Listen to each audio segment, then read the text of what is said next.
Lauren Ashley's future was stolen in a heartbeat, betrayed by the one person she thought she knew best. It was late, one evening when Malcolm Ashley got the phone call every parent dreads.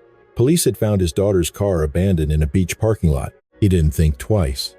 Malcolm tore out of the house, clinging to the terrifying shred of hope that she was just stranded, that he could still save her. Flashlight gripping his hand, he combed the shoreline, scanning the black water for a silhouette, a movement, anything. But the beach was empty. Back at school, everyone thought they were the golden couple.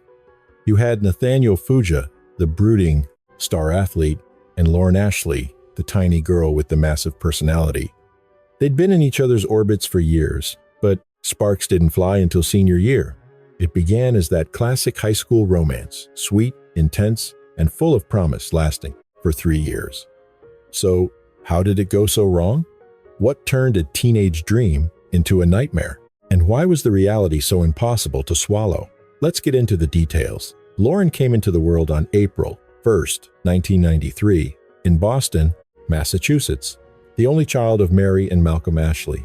With 2 teachers for parents, she was the absolute center of their universe. They raised her on a steady diet of strong values, teaching her integrity and kindness before she could even tie her shoes. Mary and Malcolm split up in 2006, but they co-parented like pros. Even apart, they were a united front when it came to their little girl. It is heartbreaking to realize she was only 18, yet she had lived more life in those years than most do in a lifetime. Lauren wasn't just busy. She was non-stop. She was everywhere, singing in groups, dominating on the tennis and soccer fields, singing in the church choir, playing in the symphony, counseling kids at camp, and even snagging the lead in Annie at the local arts center. Lauren's calendar was jam-packed. Honestly, I don't know when she slept. She was always moving, always doing. Even though she stood at a petite 4'11", she had a presence that filled the room. But her real love? That was the stage. She had this powerhouse voice, and she used it, performing at pretty much every local event you could think of. When she landed the lead soloist spot in her high school a cappella group, she was over the moon. But it wasn't just about the spotlight. Lauren poured just as much energy into organizing charity events and giving back to the community, whether it was family, friends, or total strangers. Helping people was just part of her DNA. Everyone at school loved her for it. She was real, she was open, and if you were in a jam, Lauren was the first person you called. And she never did anything halfway. Picture this. At just 12 years old, she heads down to New Orleans to help Hurricane Katrina survivors. She didn't stop there. She went back 2 more times with friends to help flood victims. That tells you everything. She was just a kid, yet she was already putting everyone else first. That kind of selflessness wasn't an act. It was who she was. She had this warmth that just drew people in. Parents, teachers, random people on the street, everyone felt it. At Wayland High, Lauren wasn't just known for getting good grades. She was the heartbeat of the school sports, concerts, volunteering. She did it all. She left a mark on everyone she met. By the time high school hit full swing, Lauren was thriving. She had her own style, her own vibe, and plenty of friends who looked up to her. That is when Nathaniel Fuja entered the picture as her first real boyfriend. Nathan went to Wayland too. They'd known each other since they were kids. He was the big man on campus, the football star, tall, fast, and talented. He was easily one of the most popular guys around, with cheerleaders screaming his name every Friday night.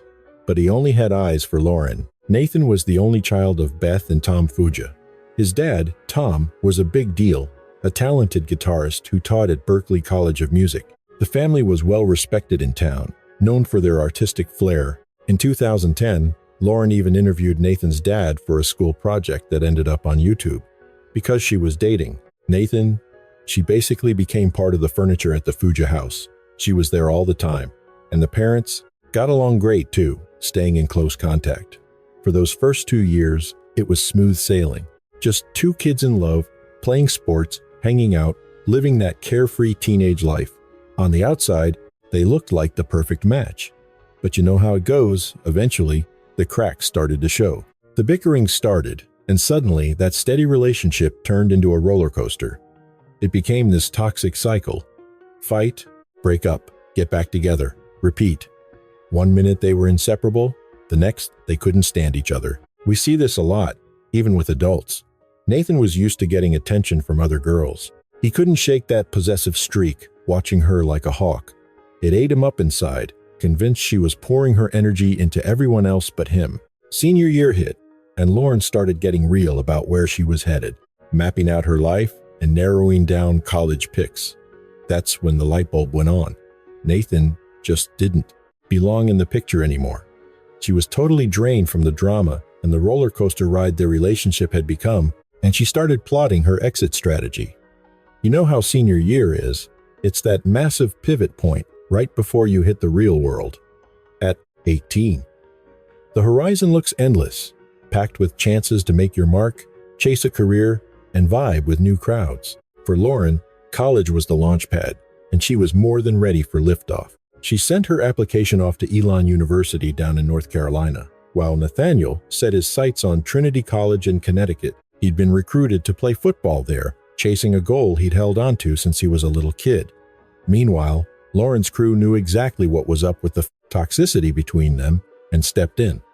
They actually sat down and made a pro and con list, mostly cons, on why she needed to cut ties with Nathan. We're talking his short fuse, that suffocating jealousy, the aggression, and even the way he trash-talked his own mom. After chewing on it, Lauren made the call to close the book on their high school fling.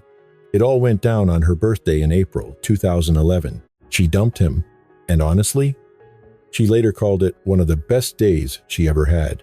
The timing was spot on. Since they were shipping off to different schools that fall anyway, a clean break just made sense. But for Nathaniel, this wasn't just a breakup. It was a catastrophe. He didn't see a new chapter. He saw his whole world collapsing.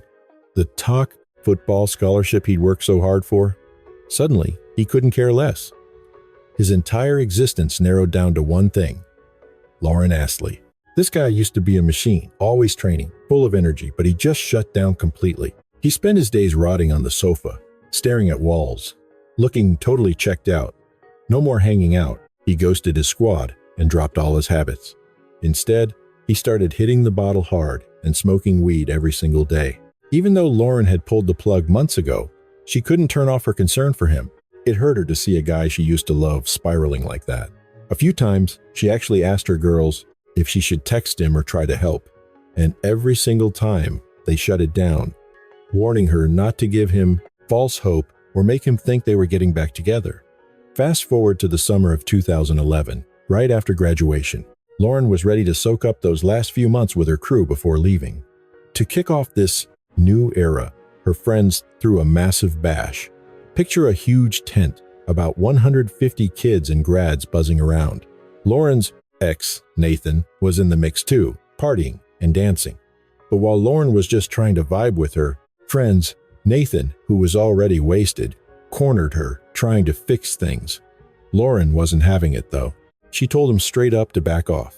In her head, they were done, and there was zero point in rehashing old drama. They'd been over this a million times, and she was moving on. Plus, she knew that trying to reason with him while he was that drunk was a waste of breath.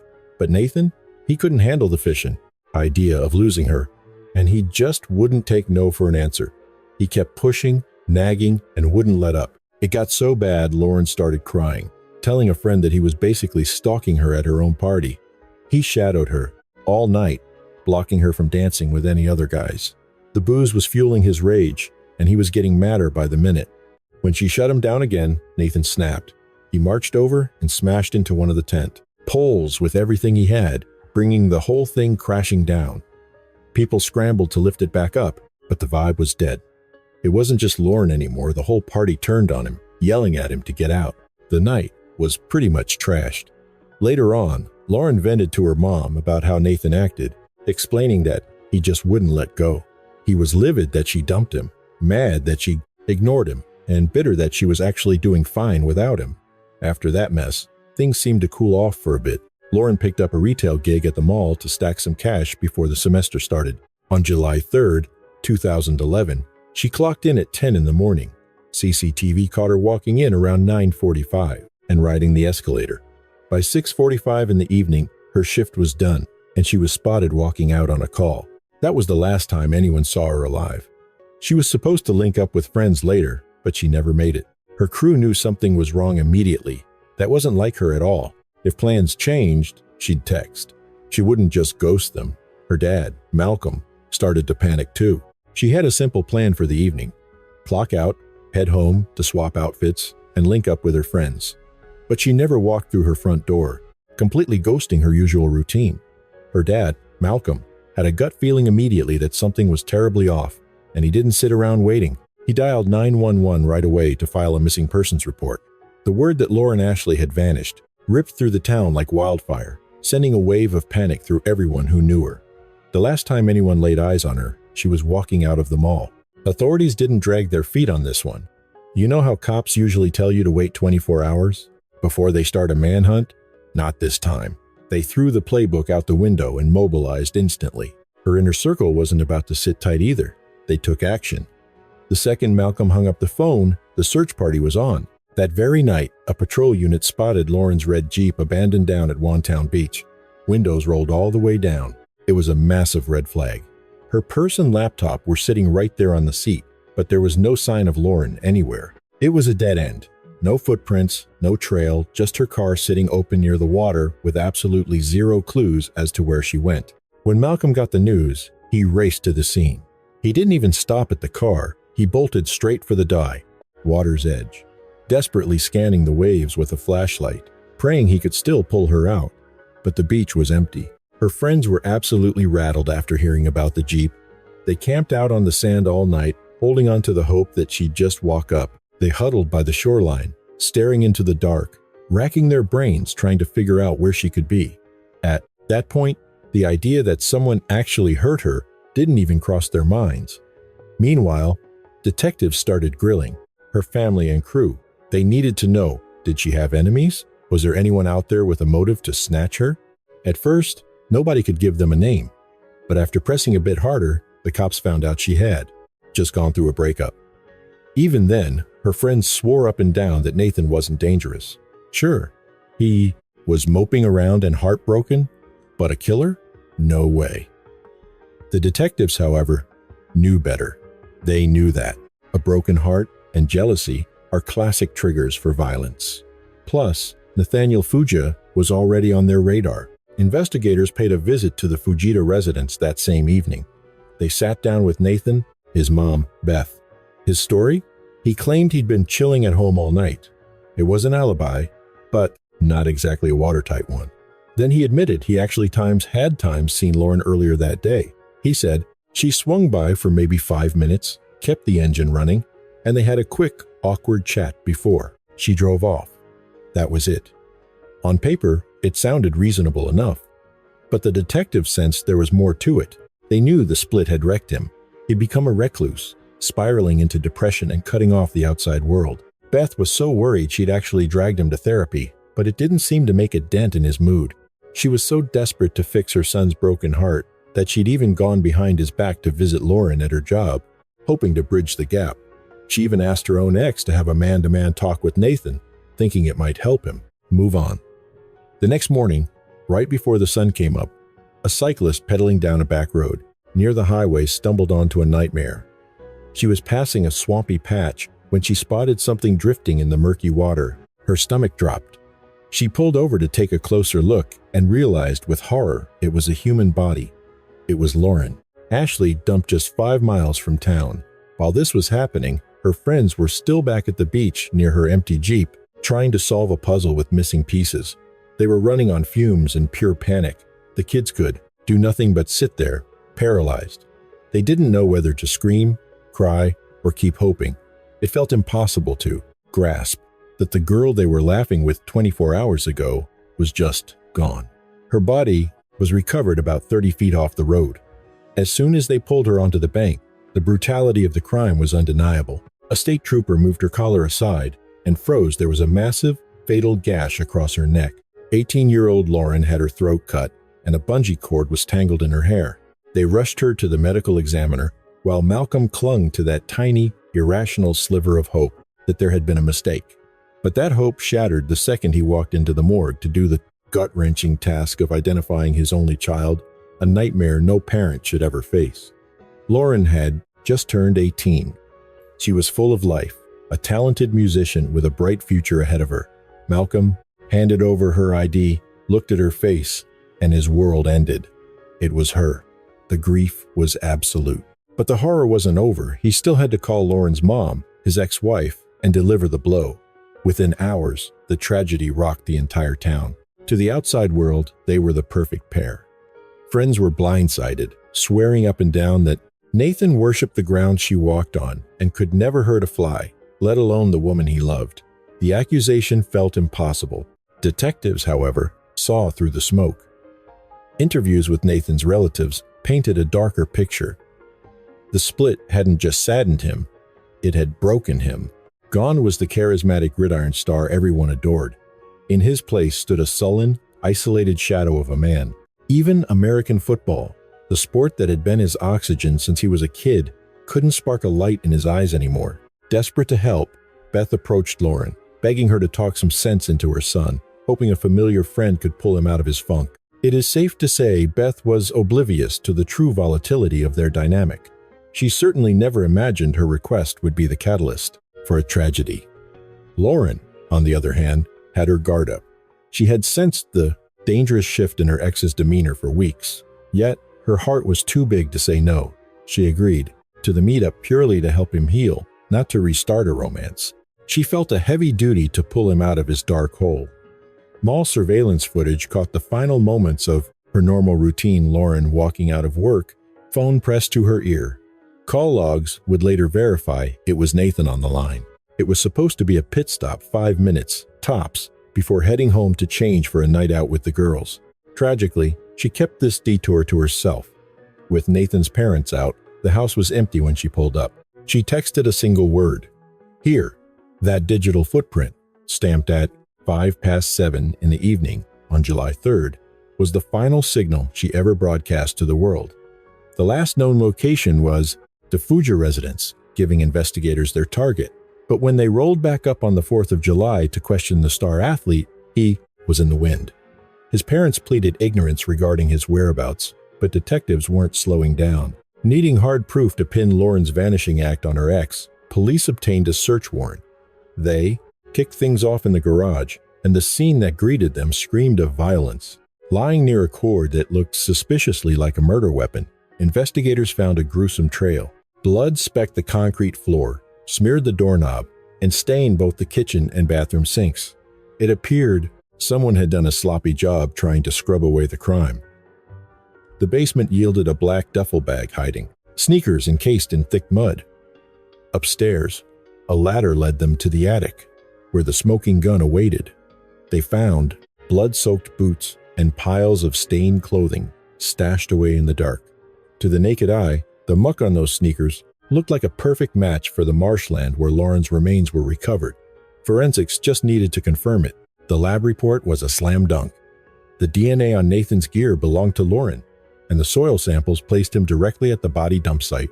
With the evidence mounting, Nathan Fuja was officially named a fugitive. The manhunt was short-lived. Police tracked him to a cousin's place in a neighboring town. In the early hours of July 4th, 2011, the 18-year-old jock was handcuffed and slapped with a murder charge. When the law caught up to him at his aunt's house, Nathan went stone cold. He refused to speak, maintaining an eerie silence that stretched for months leading up to the trial. Whether he was paralyzed by fear or simply a sociopath shutting down, he gave them nothing. No explanations, no remorse. On August 23, 2011, he stood before a judge. His not guilty plea was a whisper, barely registering in the courtroom. Prosecutors sniffed out the defense's strategy. Immediately they were gunning for an insanity plea to dodge the first-degree murder and deadly weapon assault charges. As the legal battle prepped, stomach-churning details of that night surfaced. The autopsy revealed Lauren hadn't just been killed. She had been brutalized with significant injuries prior to the fatal blow. The night before the murder, Nathan had snapped at a cousin who turned down an invitation to hang out, hanging up on her in a fit of rage.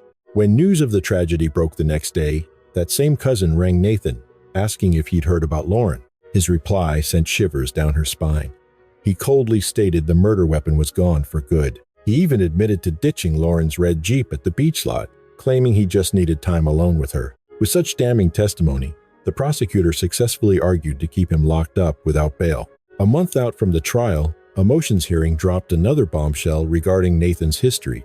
Rewind to 2009, and the couple was already trapped in their toxic cycle of breaking up and making up. Lauren tried to move forward, hitting up a local dance with her crew one night. But lurking in the crowd was a guy who'd had his eye on her for a while. Fresh off her split with Nathan, Lauren figured she'd give romance another shot. They hit the dance floor, and sparks flew enough for a kiss. That's when Nathan stormed in out of nowhere, violently shoving the new guy and warning he'd slit his throat if he dared get near Lauren again. As time went on, that scary moment at the dance sort of blew over. Her inner circle didn't pick up on any obvious red flags of physical abuse. Still, everyone knew Nathan had a possessive streak and a jealous heart, and alcohol only made his temper shorter. That explosive face-off, happening a full 2 years before the murder, was a grim preview of the rage and jealousy Nathan harbored against any male figure in Lauren's orbit. Later, when detectives examined the brutal injuries on her body, the ex-boyfriend's past threats suddenly sounded a lot more sinister, practically screaming that Nathan was the one responsible. It also became obvious in court that Nathan's team was banking on an insanity plea. While that strategy wouldn't get him off scotangent-free, it could drastically cut down his prison time. By the time proceedings kicked off on February 13, 2013, 18 months had already ticked by since Lauren Ashley was taken. Right out of the gate, the Sosin defense argued Nathan was legally insane, a story they stuck to for the entire 3-week courtroom battle. During his opening remarks, Nathan's attorney didn't deny it. He freely admitted Nathan killed Lauren but pivoted to the how and why. His team swore he hadn't been stalking her post-graduation. No drive-bys passed. Her house, no calls, no texts. They painted a picture of a guy who had totally checked out, isolating himself from the world. Even the girl's friends had to agree. Nathan had ghosted everyone, quit showing up for practice, and shut down all communication. His buddies and old teachers were genuinely worried because his personality had done a complete 180 in just 2 months. Finally, the attorney claimed Nathan was battling a crippling mental illness, proving his mind was broken. His mom, Beth, eventually talked him into seeing a shrink who slapped a diagnosis of severe clinical depression on him. They argued this wasn't just puppy love heartbreak, it was a legit medical condition. The defense noted that while the doctor pushed for pills and therapy, Nathan turned it all down. He was allegedly drowning in mental health struggles triggered by the split with Lauren Ashley, compounded by repeated concussions from his high school football days. The breakup was just the match that lit the fuse. Lauren felt guilty, terrified that she was somehow to blame for her ex's spiraling mental state and afraid he might self-harm. Driven by that worry, she headed over to the Fuja residence on the night of July 3, 2011. That's when Nathan supposedly snapped into a manic episode, losing all grip on reality and control over his body. They stepped into the garage to chat, but Nathan suddenly snatched up a bungee cord, looped it around her throat, and started strangling her. The defense claimed he was on autopilot, totally unaware. His hands were moving, but his brain had checked out. He supposedly felt zero emotion while doing it. He was still in that fugue state when he slashed Lauren's throat over and over, his legal team argued. It was pure insanity, and they pinned their whole defense on that narrative. But when the prosecution took the floor, they flipped the script completely, arguing Nathan Fuja cold-bloodedly murdered his ex, Lauren Ashley, simply because he couldn't handle rejection. To the state, this wasn't a snap decision, it was calculated payback. The day she died, Nathan blew up her phone at work, trying desperately to get a hold of her. He'd actually already dialed her mobile 3 times before that. One of those attempts pinged a tower as she was driving away from the mall after her shift. The prosecution's theory was that Nathan manipulated Lauren into visiting him, knowing full well the house was empty. He steered her into the garage, and that's where the ambush happened. The medical examiner found way more than just the strangulation marks and the throat wound. Her body was covered in defensive wounds, proof she went down fighting. Once she was dead, Nathan swapped his bloody boots for sneakers and trekked over 4 miles to the beach lot to ditch his red Jeep. Police eventually fished the keys out of a storm drain where he'd tossed them. Then, Nathan hiked back home, loaded Lauren's body into his car, and drove out to the wetlands. He waded 33 feet through dense sludge, figuring she'd just disappear into the depths. He was wrong, and through it all, not a shred of remorse. Later that night, witnesses saw him cruising home buck naked, windows rolled down, music blaring into the dark. Once the deed was done, he went into cleanup mode to cover his tracks. He stashed his soaked, bloody sneakers and clothes, scrubbed the garage floor, and just sat there, quietly waiting for his mom and dad to come home. The prosecution wasn't buying the defense's story about a sudden mental break. They painted a picture of a cold, calculated hit. The defense brought in a forensic expert who claimed that, according to his analysis, Nathan's brain just wasn't working right. He argued that the killer couldn't tell right from wrong because of crippling depression, too many concussions from the football field, and a daily cocktail of drugs and alcohol.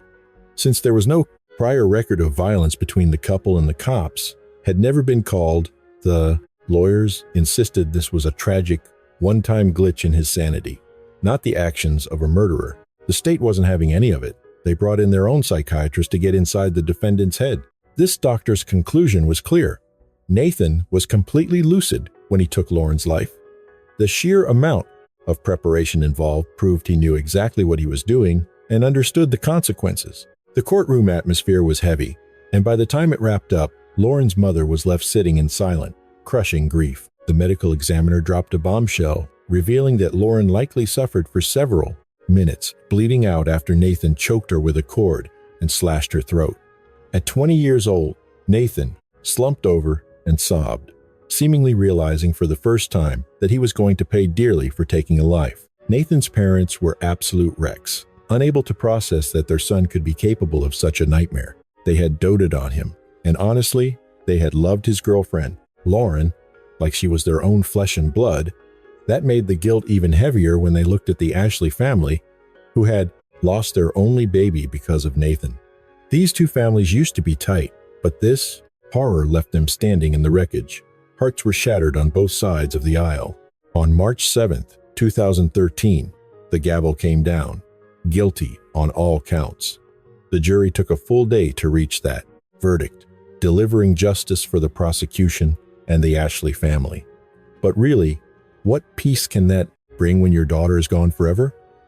When the sentence was read, Malcolm, Lauren's dad, walked across the room and hugged Nathan's parents. He knew they were mourning a loss too. That gesture showed the incredible kind of man he is. Nathan Fuja was slapped with life behind bars. In Massachusetts, a first-degree murder conviction means a mandatory life sentence with zero chance of parole. Lauren's folks remained convinced this tragedy was preventable. They turned their pain into a mission, dedicating themselves to teaching kids about the red flags in toxic relationships. Malcolm and Mary started the Lauren Ashley Memorial Foundation, a nonprofit focused on art, community service, and dating safety things Lauren cared deeply about. However, in January 2024, the state Supreme Court ruled that mandatory life without parole for anyone under 20 is unconstitutional. Now, Lauren's family is terrified this legal twist could put Nathan back on the streets. They can't stomach the idea, believing the man who brutally murdered their 18-year-old girl deserves to stay in a cell until his last breath. If you found this story compelling, hit that like button and subscribe. We drop new true crime deep dives every single night. Until the next one, keep your eyes open and stay safe